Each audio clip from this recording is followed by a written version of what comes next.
Bonjour à tous, bienvenue dans la deuxième vidéo de ma chaîne Bulle de Ciné. Cette vidéo sera aujourd'hui consacrée à un de mes auteurs préférés, l'auteur suisse Zep. Je vais faire un résumé de sa vie et de sa carrière. Je vais également revenir sur quelques-uns de ses albums. Je vais vous expliquer pourquoi c'est un auteur que j'apprécie tout particulièrement. Et je vais parler un peu de ce qu'on peut attendre de ses prochains albums. Voilà, c'est parti. Philippe Chapuis, dit Zep, est né à Aunay en 1967 dans le canton de Genève. Très tôt passionné par le dessin, sa famille va déceler en lui un talent dans cet art. En 1986, il part à Bruxelles, il prend rendez-vous au journal Tintin et au journal de Spirou. Il va d'abord se présenter au journal Tintin, mais il va arriver avec 1 ou 2 heures de retard. Du coup, le rédacteur en chef du journal Tintin ne va pas vouloir le recevoir. Alors il va aller au journal Spirou, je crois qu'il va aussi arriver avec quelques heures de retard, mais cette fois le rédacteur en chef va le recevoir et il va l'engager. Pendant 2 ans, il va publier une série qui s'appelle Victor dans le journal Spirou, mais il va très vite s'apercevoir qu'en fait il n'ira pas très loin avec cette série. C'est pourquoi il va présenter plein de projets à gauche et à droite, sans grand succès. Mais à force de présenter des projets, un jour, un éditeur l'appelle et puis lui propose de scénariser, de dessiner un album scénarisé par Serge Letendre. Mais dès le début, il s'aperçoit qu'il va devoir dessiner des choses qui ne lui plaisent pas du tout. Alors il va décliner l'offre. À cette époque, il a son atelier juste en face d'une école et sa fenêtre donne directement sur la cour de récréation de cette école. Et c'est à ce moment-là qu'il va imaginer le personnage de Titeuf. Nous sommes en 1992. Donc comme à son habitude, Zep va aller présenter son Titeuf dans toutes les maisons d'édition. Finalement, la maison d'édition Glénat qui va en fait publier Titeuf. Zep a enfin trouvé un éditeur et là c'est le début d'une success story qui va commencer. Alors il y aura d'abord l'album Dieu, le sexe et les bretelles qui va sortir en 1993, tiré à 7000 exemplaires, il est sorti en noir et blanc. Cet album, il faut savoir qu'à l'époque, Zep, il visait surtout un public adulte. Il n'a jamais pensé que son album allait plaire à des enfants. Et d'ailleurs, dans cet album, il y a un peu plus de photos érotiques, on voit un peu plus de femmes nues que dans les albums suivants. Et c'est justement lors d'une séance d'autographe que Zep va se rendre compte que Titeuf plaît davantage aux enfants qu'aux adultes. Donc dès l'album suivant, Zep il modifiera un peu le ton de l'album pour qu'il soit plus orienté enfant. Et très vite, Titeuf devient un phénomène de société, devient vraiment la star des préaux, d'abord en Suisse romande, puis en France. Je crois que si Titeuf a connu et connaît toujours autant de succès auprès de tout le monde, c'est que Zep a su parfaitement retranscrire dans une BD ses souvenirs d'enfance. C'est parfaitement retranscrire ce qu'un gosse de 10 ans peut s'imaginer du monde, comment un gosse découvre le monde, comment il est avec ses copains, de quoi il parle, etc. Et quand tu as 10 ans et que tu lis Titeuf, tu es déjà extrêmement frappé par la liberté de ton, par les dialogues grossiers mais jamais vulgaires, par des photos de femmes à poil, par le langage très cru. Donc tu es frappé premièrement par ça, et puis ensuite tu te dis que tout ce que fait Titeuf avec ses potes, tout ce qu'il vit, c'est quelque chose que toi, dès le lendemain, tu pourrais également vivre ou qui pourrait t'arriver. Donc les enfants peuvent facilement s'identifier à Titeuf. Donc Zep a toujours travaillé sur plusieurs projets à la fois, et même avec le succès de Titeuf, il va publier en 1997 l'album Les Filles électriques. Donc qui n'est pas un Titeuf, qui est avec le personnage de Robert, qui est un peu en quelque sorte le grand frère de Titeuf. Et comme dans les albums de Titeuf, Zep se raconte un peu lui-même. La période de l'adolescence, avec la drague, les premières fois. Alors avec cet album, Zep visait certainement un public un peu plus adulte, mais moi j'avoue que j'avais 8 ans en fait quand j'ai lu cet album, et franchement j'ai adoré, cet album m'a autant plu qu'un album de Titeuf. De toute façon, pour moi, tous les albums humoristiques de Zep peuvent être lus à n'importe quel âge.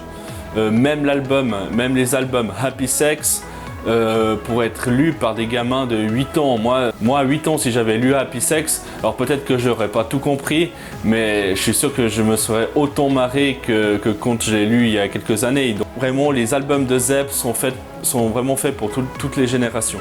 Il a récidivé en 1999 avec l'album L'Enfer des concerts, le voilà, qui est un véritable petit bijou. Donc là, Zep, il raconte son amour pour la musique, pour le rock. Comme vous le savez certainement, son pseudonyme est un hommage au groupe de rock Led Zeppelin. Les Filles électriques et L'Enfer des concerts sont des albums qui ont été réédités aux éditions Delcourt sous une autre appellation, L'Enfer des concerts est devenu Happy Rock et Les Filles électriques est devenu Happy Girls. En 1998, Zep va lancer le journal Cho, qui est un peu le journal de Titeuf. Donc ça va permettre à une nouvelle génération d'auteurs de BD de se faire connaître auprès des enfants et des adolescents. Donc c'est comme ça qu'on a découvert Malika Secousse, Frankie Snow, Samson et Néon. Et Zep va être un peu le fer de lance de toute cette génération. En 2001, Zep et sa femme Hélène Brûler, sa femme de l'époque, vont publier le fameux guide du zizi sexuel. Là, de nouveau, c'est un livre pédagogique, beaucoup plus amusant que les cours d'éducation sexuelle qu'on avait à l'école. Donc c'est un livre très drôle qui a fait beaucoup parler à sa sortie. Pratiquement 20 ans après sa sortie, il crée toujours autant la polémique. En 2018, Jair Bolsonaro a voulu interdire ce livre car il prétendait que ça favorisait l'homosexualité. En 2004, année très importante pour Zep, car en début d'année, il reçoit le Grand Prix de la ville d'Angoulême. Et puis, il y a le 10e album de Titeuf, Nadia se marie. Le premier album, là de nouveau, Zep, c'est aussi pour ça que c'est un auteur que j'aime beaucoup, car il ose prendre des risques, même avec sa série phare, même avec Titeuf. Là, pour le 10e album, au lieu de faire un gag sur une ou deux planches, il va faire une histoire complète. Là, il va faire une histoire complète de 48 pages. Donc, il essaye de faire des nouvelles choses, il prend des risques. Et même si ça plaît, même si ça peut déconcerter certains de ses fans. Donc durant ces années 2000, il va faire beaucoup de choses. Je ne vais pas tout vous énumérer parce que voilà, il a fait diverses choses. Je vais quand même vous parler d'un album qui est sorti en 2006, qui est un album très important dans la carrière de Zep. C'est Zep découpé en tranches. Le voilà, donc c'est une sorte de mini-autobiographie dessinée. Alors c'est un album moins drôle que les autres, mais je trouve que c'est un album très poétique. On en apprend beaucoup plus sur Zep. Zep dévoile un peu ses pensées, ses rêves. Donc c'est un album très poétique. On passe vraiment un très bon moment en lisant cet album. Je vous le conseille vivement. Donc vraiment on retrouve tout l'univers de Zep. C'est vraiment très intéressant, surtout si vous êtes fan de cet auteur. En 2009 sort Happy Sex, un album absolument drôlissime où Zep vraiment décrit les scènes de la vie quotidienne dans une bande dessinée. Donc c'est vraiment hilarant. Suivront dans le même style les albums Happy Parent et Happy Sex 2 qui est sorti l'année passée et qui sont toujours sur le même ton. Avec des excellents gags. On se tape vraiment une bonne tranche de rire pendant 48 pages. Donc c'est vraiment excellent. Si vous n'avez jamais lu ces albums, franchement, lisez-les. On se marre beaucoup, c'est jamais un humour gras. Et il y a toujours un peu de poésie qui ressortent de ces albums. En 2011, Zep va réaliser le film Titeuf. Il va réaliser et signer le scénario. Alors c'est un film qui a relativement bien marché dans les pays francophones. Moi, personnellement, je ne l'ai encore jamais vu. Et maintenant, nous allons aborder l'année 2013, une année très importante pour Zep, vu que c'est cette année-là qu'il va publier son premier one-shot réaliste, l'album Une histoire d'homme, édition Rue des Sèvres. Et dans ce premier album, il met aussi beaucoup de sa personne. Ça raconte l'histoire d'un groupe de potes qui formait en fait un groupe de rock'n'roll quelques années plus tôt. Un des potes est devenu une rockstar, les autres ont eu une vie ordinaire et puis ils se retrouvent quelques années après. Alors il s'est passé des choses, etc. Donc il y a une part de Zep là-dedans vu qu'il fait partie d'un groupe de rock, en tout cas il faisait partie d'un groupe de rock. Et franchement pour un premier album, Zep s'en sort plutôt bien. Mais c'est vrai que la principale différence entre ces albums humoristiques et ces albums réalistes, c'est quand même la liberté avec laquelle il va écrire ses albums.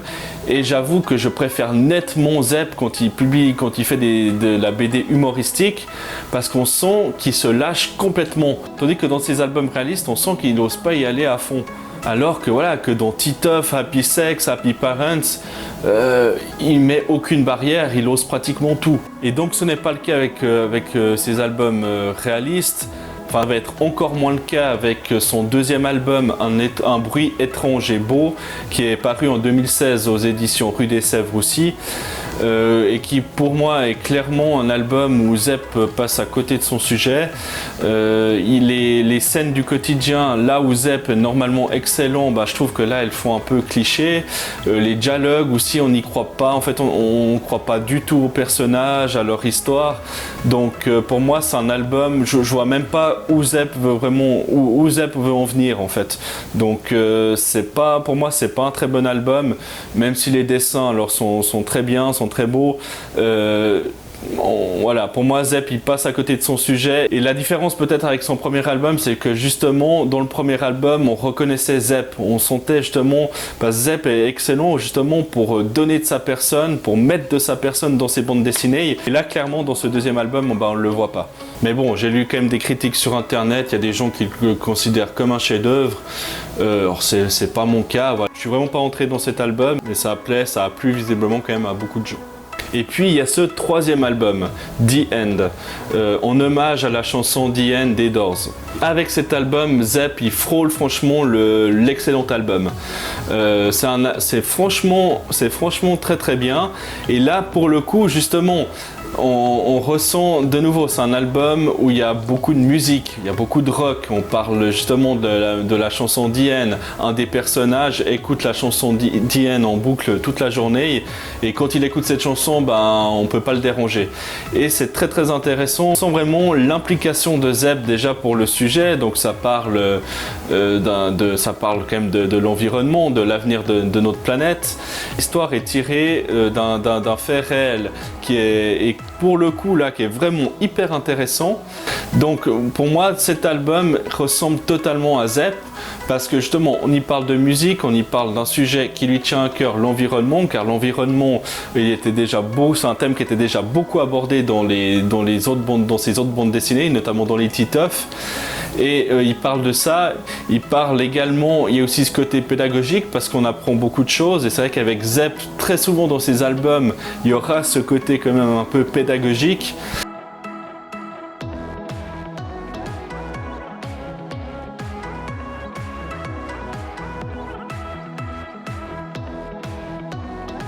Donc oui, cet album il a des défauts aussi, car au milieu de l'histoire il manque peut-être un rebondissement, il manque un développement peut-être de personnages, un développement sur certaines situations.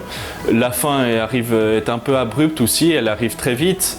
Il manque peut-être 50 pages à cet album aussi pour vraiment en faire un grand album.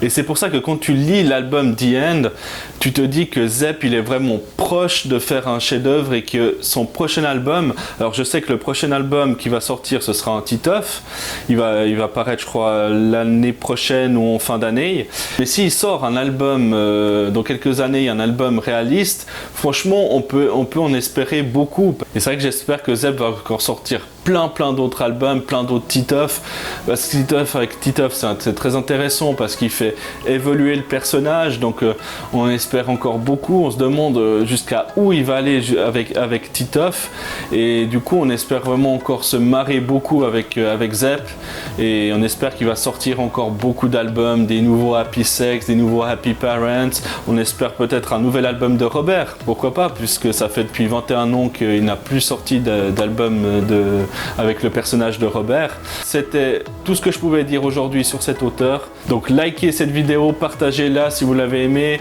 abonnez-vous à ma chaîne, et on se retrouvera très bientôt pour une nouvelle vidéo. Ciao!